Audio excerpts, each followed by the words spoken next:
August 9th, 2024. Well, a few days ago, I guess about August the 6th, something interesting happened. Ukraine invaded Russia. Well, we've heard for quite a while, the opposite, that Russia had been invading Ukraine for quite a while. Well, I guess turnabout's fair play or whatever, but in the Sunni region where there'd been some, uh, Russian artillery strikes and there'd been some raids and a variety of things going on. Apparently, all of a sudden, out of the Ukrainians invaded that area, going toward Kursk, although they haven't got near that far yet. And and as the days progressed since then, they've thrown more and more troops into it and armored vehicles. And apparently, these are some of the, I guess, Ukrainian units that received some of the new equipment they had and have been training and so forth. And because of the fact that this is a complete surprise, you would have to say it was a bit of a failure of Russian intelligence here to not have predicted this, one would think. But at any rate, the attack is developing over the last few days and has occupied a fair amount of area. And of course, one reason why this has been possible is that there really wasn't a whole lot of Russian troop concentrations on the border. In fact, this whole border going, all the way from, well, now I guess the area around Kharkiv, where there is a Russian incursion, has been going on since May, early May.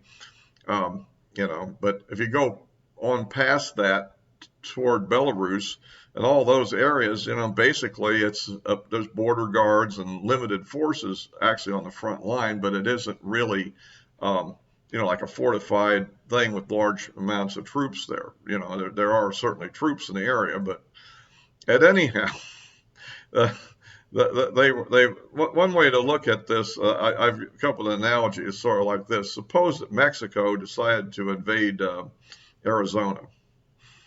Well, I mean, it'd be a totally surprising thing probably if it happened. It wouldn't be anything you'd expect. And if a couple of brigades of Mexican troops were to invade Arizona, I'm not talking about illegal immigrants, I'm talking about the regular Mexican army. They could sweep past the border guards we have pretty easily, blow holes in the fence where there is one, or just going through the gaps where there isn't one, and seize several nearby towns, overwhelming the local police forces. And really, as powerful as the United States is, what can we really do in the first day or two or three? We don't really have many powerful military units in that area. It would take a while to mobilize the Arizona Guard and bring in, like the 82nd Airborne or a Marine unit from California. So the point I'm making is this is sort of what's I think happened to Russia. In a way, it's similar to in a different way to what happened to Israel on October the 7th. Which, aside from the massacre of civilians and all that stuff, but I mean, the idea is that they were, just blindsided in an area where they didn't really have many troops there. And I think, so, in fact, they probably maybe even had less in the real front line than Israel had. But the point I'm getting at is, so they're making some advances in the forward elements, let's say, small groups and armored vehicles have penetrated quite a ways. And so, the Russians, of course, have been responding with airstrikes and artillery to some degree, and a lot of drones, actually. Apparently, what Russia did apparently have in the area was drone units, apparently, because, of course, they've been using the drone units to go across the border into Ukraine before this to hit various things, right? And so you see them in the videos I've seen that posted on various YouTube sites about this. They're hitting various vehicles with drones and so forth. And so at any rate, that's kind of what's happening, and it's kind of an interesting development. By the way, if you like these videos, please give me a like. It helps the algorithm. I'm always looking for more subscriptions. And of course, you can click the bell for notifications. I also, of course, will be posting on Rumble as well. The address is the same. It's in the description below. So yeah, that's so anyhow, that's kind of the way it's developing. And as of the last report I've seen, it looks like maybe finally the Russians have got enough troops coming into certain key areas that are some ways behind the lines to sort of block further advances, I think.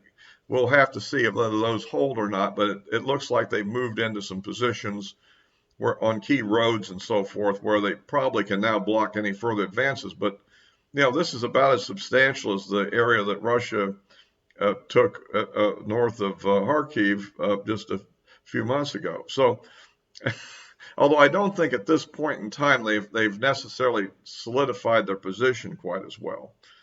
And it'll be interesting to see exactly what this turns into. The other interesting little nuance in this thing is apparently, allegedly, the United States was not informed of this. Of course, we'll see. But I mean, the U.S. sort of puts the restrictions on the weapons we provide, and they're definitely using U.S. weapons here, such as our Stryker vehicles and other armored vehicles that we have. So that's provided. So Bradleys and the like. So, and they're definitely on the offensive here in a sense. So we'll see whether the administration approves of this action or not, or whether the Ukrainians even care at this point, perhaps. So that's kind of where we are. I think it's an interesting development. I think that, as I understand it, and I'm following various guys, there's a pro-Russian site called the military site, history site. It's a guy from Belarus, I believe, and he's flat out almost sounding panicky about it. Whereas on the other hand, I think the other one I follow quite a bit, Weeb Union, which is a guy in the Netherlands, and he's much more calm and collected, being pro-Ukraine, I think, in philosophy, but objective in his analysis. I think those are your two best sites. Both of them tend toward objectivity, very much. And so we'll see how this goes. I think that the Russians did have a fairly strong military force, which they're keeping, as I understand it, fairly far behind the border, because if you put it on the border before you're ready to use it, it will come under attack from artillery and HIMARS and drones, etc. So the idea is to keep them back until you're ready to actually deploy them for actual action, which they obviously weren't planning on going yet. The other thing, at least the source from the Netherlands says, is that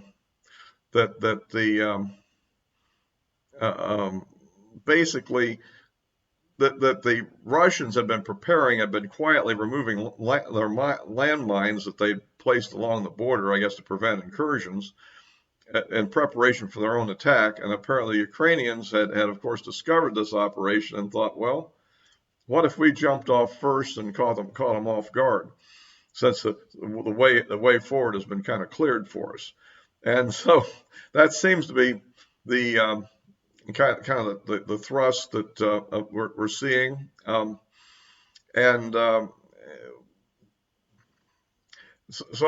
But basically, once these units that have been prepared for the attack get organized, because I suppose they weren't really sitting there with tanks loaded with ammunition, fueled up, full combat loads for their infantry ready to go instantly. It takes a little while to do this, and then to get the troops moved up. And I think they're now probably beginning to move at least their forward elements into action. Of course, certain Russian units that have been in there, apparently one of them was fighting for a while and then eventually ran out of ammunition and just had to surrender. They have 40-something prisoners there from that group. So it's kind of a propaganda victory at this point for the Ukrainians. The question is, can they hold this position or not?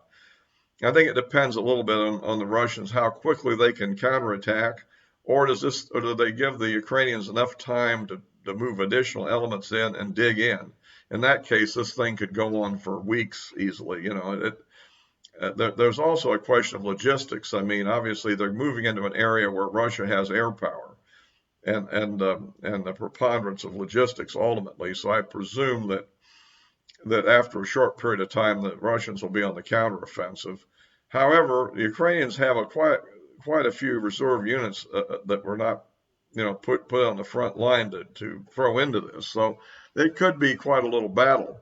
I'm thinking this could be kind of like Ukraine's Battle of the Bulge if you think back to World War II. Not exactly analogous because it isn't really going to anything that's truly strategic, I don't think. Um, I think taking Kursk is probably about as out of the question as, for instance, the Russians actually taking the city of Kharkiv with what they put across. But the point is that that essentially this may divert Russian efforts. Because after all, if you look at the battles down in Donbass, the Russians have had about a month and a week long offensive that's been going forward pretty steadily toward Pokrovsk, I think it's pronounced, which is a major supply hub, a strategic point in that battle for that area. So, that is an interesting question. That rather than committing these troops down there to the defense, they've thrown this into the battle. One argument is that maybe it's a distraction again. Another possibility is they're actually getting prepared for peace negotiations, and the idea is to take some land to have something in trade, for instance. That's a possibility. Um, and of course, not knowing the exact balance of power here, it is an interesting question of where this leads to. But presumably, the Russian northern group of forces had quite a bit of units available, and had been so kind of waiting to see how things played out in the Kharkiv thing before they launched this one, and they got launched on first. But remember, they're going to be facing air power here pretty quickly as well, I think. So that's going to be another aspect of this battle. But if it is sort of like a battle of the bulge, they may be throwing away some of their best units ultimately, and finding themselves in a weaker position after this is over. We'll just have to wait and see. But I thought this was kind of a novel, flip of the coin here, so to speak. And also, I've been following this conflict for quite a while, and this was kind of a bit of an unexpected in a way, although Ukraine basically specializes in these sort of sucker punch operations where the Russians often seem to be a little bit unexpected of what might happen, and so, yeah. Anyway, interesting. We'll see where that goes, and what happens next. One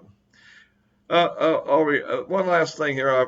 Following the ongoing situation with our own presidential campaign, I'll briefly make a few comments. It looks like this choice of Waltz as a VP candidate by Harris is having a little bit of a blowback at the moment because of a variety of things about this individual. He was my preferred choice for her to make because I figured he doesn't bring anything in terms of probably of flipping a state. He doesn't really have a lot of appeal in any areas that were, in a kind of a gray area of politics on, and it's not anybody that's a governor or a powerful senator in a swing state, who might be able to help bring that state under our opponent's fold. So I think it was basically a blunder, but it's one that makes her feel comfortable. It probably will lessen the likelihood of major protests at the Democrat convention, but like they would have been with Shapiro and this anti-Semitic pro-Hamas faction that exists. So we'll have to see there. On polling, let's see. There's the latest Rasmussen poll came out with Trump up 5 points now, which is kind of surprising considering all the other polls. And the Marquette poll came out with Trump down 6 points. So if you average them, I guess that means Harris ahead by a half a point. However, I point out another thing. All the Marquette polling survey was done prior to all the survey that was done by Rasmussen. So it's possible this may indicate a little bit of a flip in the momentum that may be starting to happen. That maybe the honeymoon period may be dying out. Quite normally you look for a honeymoon after the convention, but it looks like that this whole Democrat campaign is behaving like it's already post-convention, yet they're going to have one starting on the 19th. So we'll see. There doesn't seem to be a whole lot of surprises there other than maybe the actual platform. And maybe that'll be what she will seize on as her position, even though we're trying to tag her to all the things she did when she was running for president back in 2020 campaign. most of those speeches were actually in 19, of course. All right, I'll be wrapping this up for now. As always, I'll be posting this on both YouTube and Rumble, and the links to my, the addresses of my social media accounts are in the description below. All for now.